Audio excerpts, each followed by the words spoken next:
pessoal, tudo bem com vocês? O vídeo de hoje faz uma breve recapitulação referente às 4 semanas do PET Volume 2.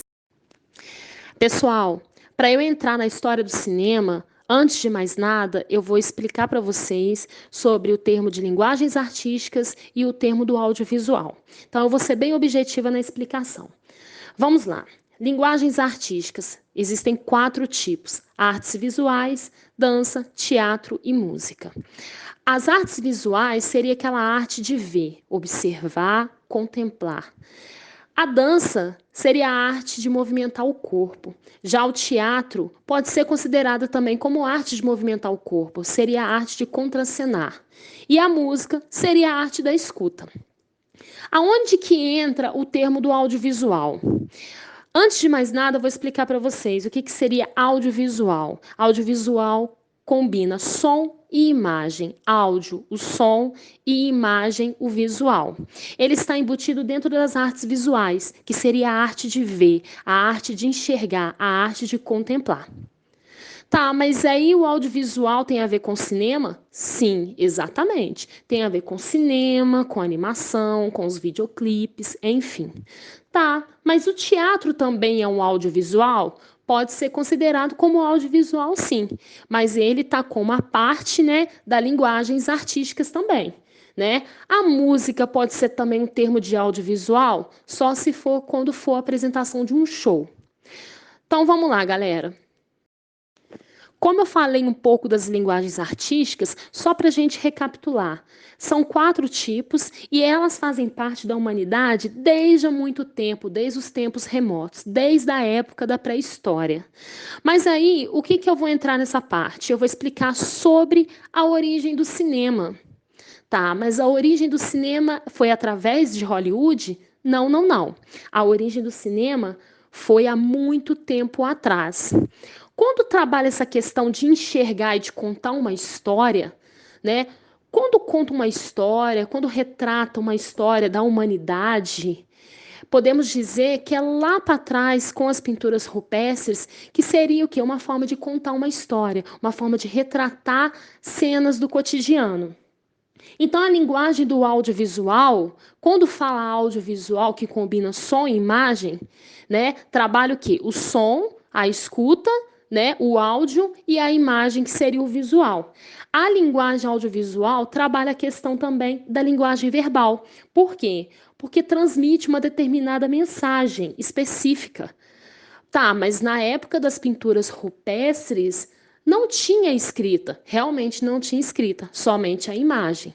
A gente consegue também entender uma mensagem através da imagem, né? Tanto é que há muito tempo atrás, né, antes da escrita, os homens das cavernas, eles contavam, né, as suas histórias desenhando nas grutas, né? Retratavam aqui cenas do cotidiano.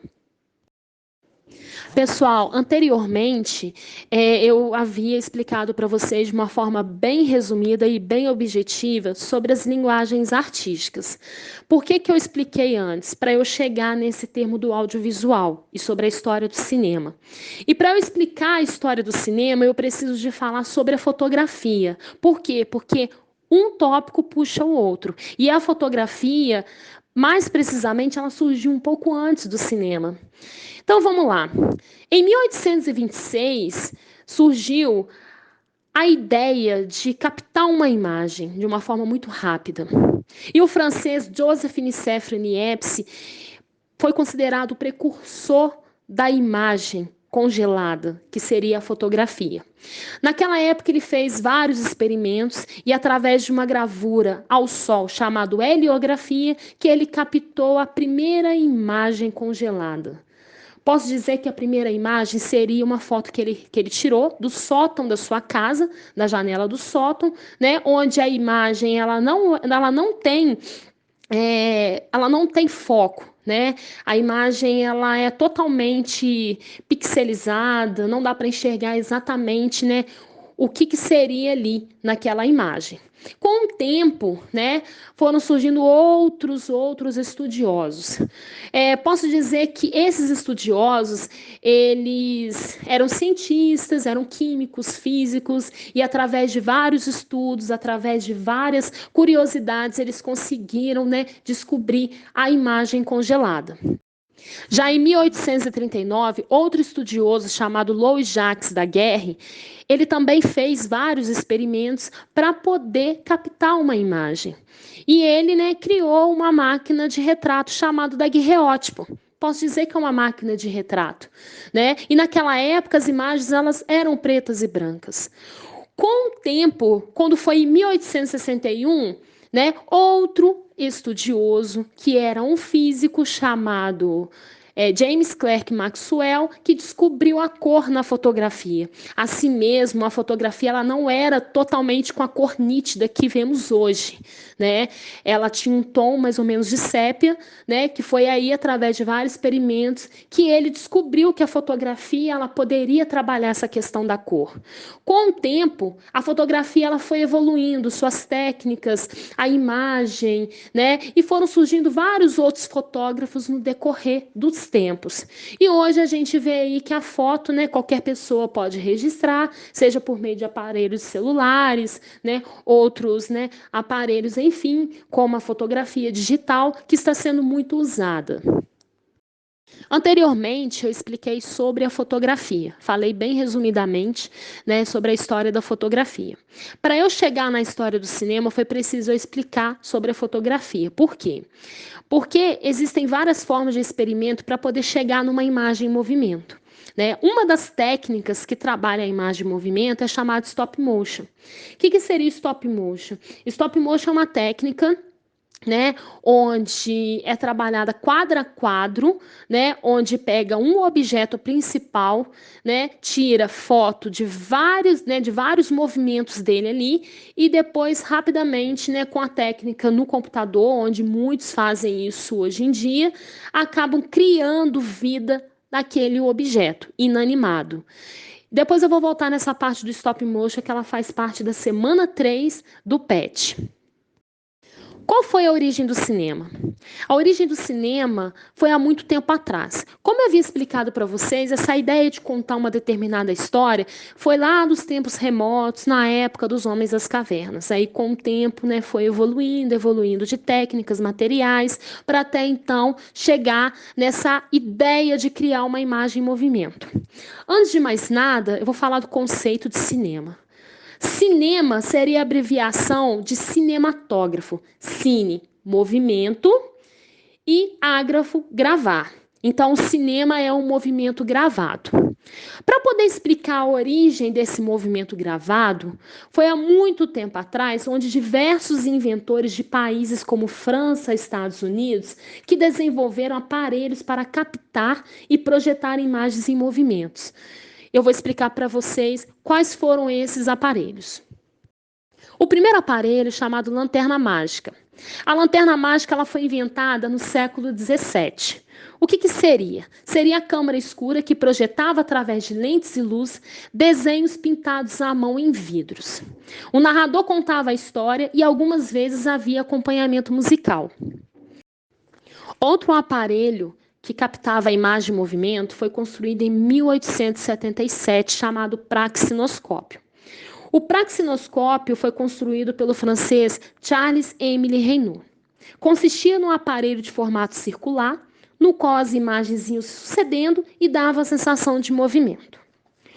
Outro aparelho, né, logo após o praxinoscópio, que foi lançado em 1894, foi o cinetoscópio. Quem que criou? Foi o Thomas Edison, nos Estados Unidos. O cinetoscópio é uma máquina individual onde assistia filmes de curta duração. Era uma máquina imensa, como se fosse uma caixa, e ali o público conseguia, somente uma pessoa, ver o filme que estava acontecendo ali. Então, era uma máquina individual. E a posição que a pessoa ficava para poder assistir era até meio que desconfortável. Daí surgiu um outro aparelho, que foi que revolucionou essa ideia de apresentar um filme para o público, chamado cinematógrafo. O que foi o cinematógrafo? Foi uma máquina de filmar e projetar filmes. Cada um fala uma coisa, galera. Diz que ela foi inventada em 1892 por Leon Bowley, mas que aí ele perdeu a patente, e que em 1895 ela foi patenteada pelos irmãos Lumière, Louis e Auguste. Cada um fala uma coisa, que a primeira apresentação do cinematógrafo foi em fevereiro com o filme A Saída dos Operários da Fábrica. Outros diziam que a primeira projeção foi no dia 28 de dezembro de 1895. Né? Seria a apresentação onde os irmãos Lumière, né, convidaram algumas pessoas, né, umas 30 pessoas mais ou menos, numa sala para poder projetar o filme A Chegada do Trem à Estação. Quando eles fizeram, né, essa apresentação para essas 30 pessoas, naquela época os filmes eles eram de curtíssima duração, em torno de 40 segundos, 1 minuto no máximo. E o filme A Chegada do Trem à Estação, ele tinha no máximo 1 minuto de duração. Mostrava cenas do cotidiano, as pessoas, né, esperando o trem na estação, enquanto o trem chegava, né, outras desciam, outras tomavam o trem. No momento que o trem estava chegando à estação, isso foi especulações, não sei se ao certo aconteceu isso. Diz que o público saiu correndo, né, na sala, achando que o trem invadia a sala. Até porque naquela época eles não tinham noção, né, dessa ideia do movimento. Né? Então foi a partir daí que surgiu vários filmes. E naquela época os filmes de curta duração chamavam o quê? De curta-metragens. Né? Tinham durações de 2 minutos, 10 minutos, 20 minutos, 40 minutos. Né? E mais para frente já surgiu o filme de longa duração, que seriam os longa-metragens. Como eu havia explicado para vocês, na época o cinema era documental, ou seja, retratava cenas do cotidiano, chamado de teatro filmado. Com o tempo, o cinema passou a contar histórias, né, independentes de serem verídicas ou não, daí dando o nome de cinema narrativo. Os precursores do cinema narrativo foi Alice Guy Blaché e Georges Méliès. Alice Guy Blaché foi considerada a primeira mulher cineasta onde ela apresentou o cinema narrativo, onde contava uma determinada história. Um dos filmes que ela produziu, né, chamado A Fada dos Repolhos, e outros filmes chamado A Vida de Cristo. Georges Méliès, ele foi considerado o pai dos efeitos especiais. Ele também fez parte do cinema narrativo. Um dos filmes chamado A Viagem à Lua, onde mostra, né, os efeitos especiais, né, diante do filme, onde ele trabalhou com a técnica do stop motion, que eu vou explicar para vocês. Mas aí, professor, e no Brasil? Como que foi que surgiu o cinema no Brasil? No Brasil, o primeiro filme foi lançado no dia 8 de julho de 1896, no Rio de Janeiro. Né? A partir dali, né, com o tempo, foi desenvolvendo o cinema brasileiro. Mas isso daí a gente vai falar mais para frente. Agora, gente, eu tive que fazer uma breve explicação sobre o cinema, sobre a fotografia, para vocês compreenderem os PETs. Né? Foi surpresa para mim, porque geralmente esse conteúdo que fala do audiovisual, eu costumo trabalhar no final do ano com vocês. Mas aí, como, né, foi lançado, né, justamente no PET Volume 2, eu tenho que trabalhar isso com vocês. E eu não gostaria de deixar vocês assim, na dúvida, sem entender a história do cinema de uma forma bem sucinta, para vocês, né, produzirem a atividade, né, de uma forma mais tranquila. Então, vamos lá. Na semana 1, falou sobre a questão das linguagens artísticas, sobre a questão do audiovisual, que eu havia explicado para vocês, né? E aí, né, falou sobre a questão do stop motion. Mas, antes de mais nada, eu vou explicar de uma forma resumida. O que seria o stop motion? É o movimento parado. né? É uma técnica que utiliza a disposição sequencial de fotografias diferentes de um mesmo objeto inanimado para simular o seu movimento. Essas fotografias são chamadas de quadros e normalmente são tiradas de um mesmo ponto, com o objeto sofrendo uma leve mudança de lugar. Afinal, é isso que dá a ideia de movimento. O que seria esse objeto inanimado? Pode ser uma pessoa, né? Pode ser a própria pessoa mesmo, né? Pode ser um desenho de um personagem. Você pode criar um personagem ali, só que ali o personagem você vai fazer vários desenhos dele, né? De movimento devagar, fotografar para poder criar essa ideia de movimento. Pode ser massinha de modelar, né? Alguns costumam trabalhar com massinha de modelar, né? E alguns desenhos animados que passam hoje em dia, alguns animadores, né, alguns artistas, eles produziram a técnica do stop motion. O stop motion ele remonta aos princípios do cinema. Como eu expliquei para vocês sobre o cinema, falei um pouco do Georges Méliès, né? O Georges Méliès ele viu nessa arte uma ótima possibilidade para dar sequência aos seus truques, né, misteriosos que encantavam a todos. Tanto é que ele é considerado o pai do efeito especial. A partir dessa técnica, ele alcançou o ápice de sua carreira cinematográfica com o filme A Viagem à Lua, né, que surgiu em 1902. Nesse curta, a chegada na Lua de um foguete com tripulação humana é criada a partir dessa técnica. Então, a partir dali, né, juntando, né, vários efeitos, que teve, né, essa ideia, né, da técnica do stop motion. Né? Além dessa técnica do stop motion, criou-se essa ideia também do efeito especial. Ao longo do século XX, a técnica do stop motion ela foi desenvolvida e foi aprimorada por diversos diretores de cinema. Como eu havia explicado para vocês, não só no cinema, mas também no desenho animado, alguns diretores desenvolveram essa técnica. Continuando a semana 1, né, para poder fazer um filme, o que é preciso? Primeira coisa é um roteiro. O que seria um roteiro? É o planejamento da história, da cena, né? Como que vai ser a sequência da cena, as ações da cena, o planejamento de um filme como todo. É como se fosse tipo uma história, tá? Segunda coisa, o diálogo. O filme vai ter diálogo ou não? Né? Como que vai ser esse diálogo? É falado ou é considerado tipo pantomima? O que seria pantomima? Quando, né, no início, quando surgiu o cinema, não havia fala do personagem, mas sim tocava-se a música, né, o fundo musical, e quando, né, contava-se uma história ou desenvolvia algum diálogo, era por meio de legendas, né, com letreiros explicativos. Na época, quando teve o cinema mudo, né, que o ator principal, o diretor, produtor, Charlie Chaplin, ele, né, foi considerado o pai do cinema mudo, os filmes não tinham a fala do personagem propriamente dita. Era por meio de legendas, né, tinha um fundo musical e eles faziam mímicas, daí o nome de pantomima. Então, para poder, né, criar um filme, teriam esse tipo de diálogo, ou diálogo falado, iluminação, trilha sonora, movimento de câmera, etc. E qual que é o papel do diretor? Quando fala de diretor, o diretor ele praticamente ele faz muita coisa ali no filme.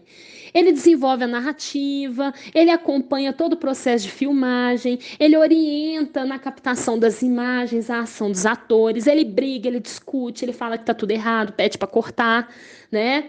Enfim, qual que seria a atividade da semana 1? Desenvolver um roteiro descrevendo a sua rotina nesse período de isolamento social, né?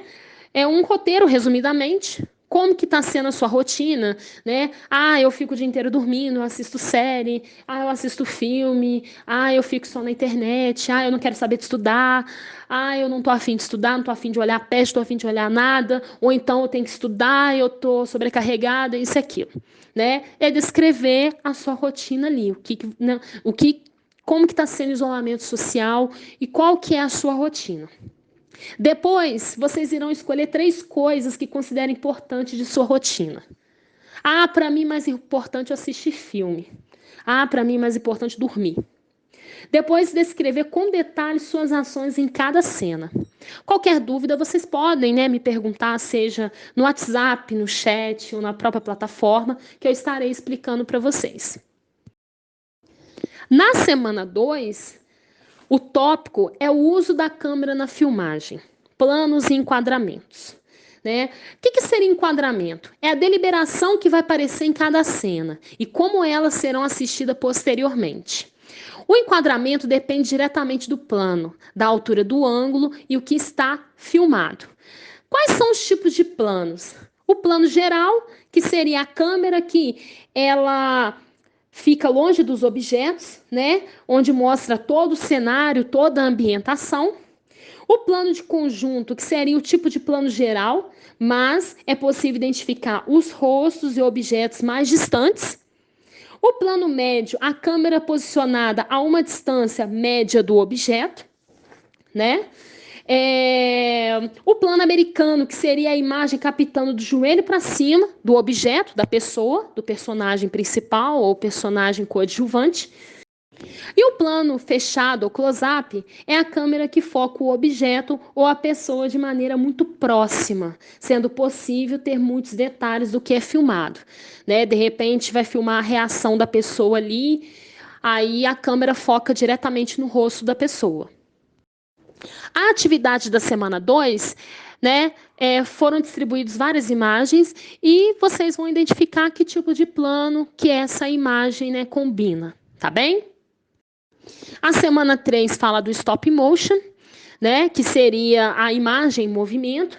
Eu expliquei para vocês o conceito de stop motion, como que trabalha a técnica do stop motion, que depende da fotografia, E lá no início eu falei resumidamente sobre o surgimento da fotografia, o que seria a fotografia, E inclusive eu queria explicar para vocês que teve um estudioso que ele conseguiu captar a imagem em movimento parecido com o stop motion, chamado Edward Muybridge.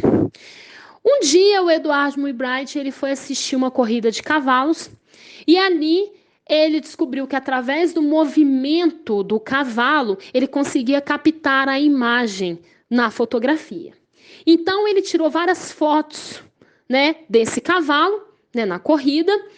E seria o quê? Mais ou menos umas 24 imagens, e através dessas imagens ele conseguia captar o movimento do cavalo e de quantas vezes o cavalo não conseguiria tocar as patas no chão.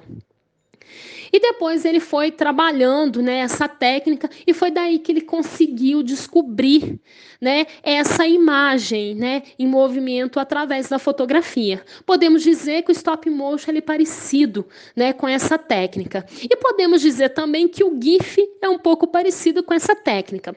O Edward Muybridge ele adotou o nome de zoopraxinoscópio, que seria uma técnica onde ele trabalhava o movimento dos animais. Depois ele também desenvolveu essa fotografia, essa técnica com pessoas. E na semana 3, o que seria o trabalho? É vocês responderem as perguntas, o que é a fotografia, o que é o stop motion, de acordo com o texto que foi disponibilizado para vocês e de acordo com a apresentação que eu estou fazendo aí para vocês, vocês podem utilizar essa explicação do vídeo para poder desenvolver a atividade da semana 3. Já na semana 4, fala sobre as etapas de um trabalho cinematográfico. Falamos um pouco da linguagem audiovisual, e dentro dessa linguagem audiovisual, quais tipos de produções que existem? Videoarte, videodança, curta-metragem, longa-metragem, dentre outras. E como eu havia falado para vocês, o cinema é um dos mais populares. E lá atrás eu cheguei a falar sobre a origem do cinema, como que surgiu, e como que foram as produções cinematográficas. E elas têm procedimentos específicos para a criação de um filme. E todo filme começa com a organização do roteiro, como eu falei para vocês, sobre o roteiro, sobre o diálogo, qual que é a importância do diálogo dos personagens, a ação que é descrita, como que ela é executada, o cabeçalho da cena, enfim. E as atividades aí é para vocês, né, lerem as 3 cenas extraídas do roteiro do curta-metragem Água Viva, do roteirista Raul Maciel, né, e desenvolver uma atividade aí bem simples. Faz uma leitura, no 2 vocês usando o material que tiver, né, lápis de cor, giz de cera, material que vocês tiverem em casa, vocês vão diferenciar o texto, no texto que identifica os conteúdos, o cabeçalho do roteiro, a ação, o diálogo e a transição. Então não tem segredo nenhum. Qualquer dúvida vocês podem me procurar, né? Vocês têm meu contato, né, no WhatsApp, né, o chat também. Essa semana eu estou de plantão a semana inteira para poder atender vocês, né? E também pode ser pela plataforma, a forma que vocês acharem melhor para poder entrar em contato comigo. É uma boa semana para vocês, um bom final de semana também. Espero que eu tenha ajudado vocês com esses vídeos, né? Se alguém achou bacana, achou legal o vídeo, dá um ok, me fala aí que eu posso continuar, de repente, explicando por meio de vídeos que possa ajudar vocês. Tá bem, galera? Muito obrigada pela atenção. Fiquem com Deus. Então eu vou ficar por aqui. Um beijo grande a todos. Fui!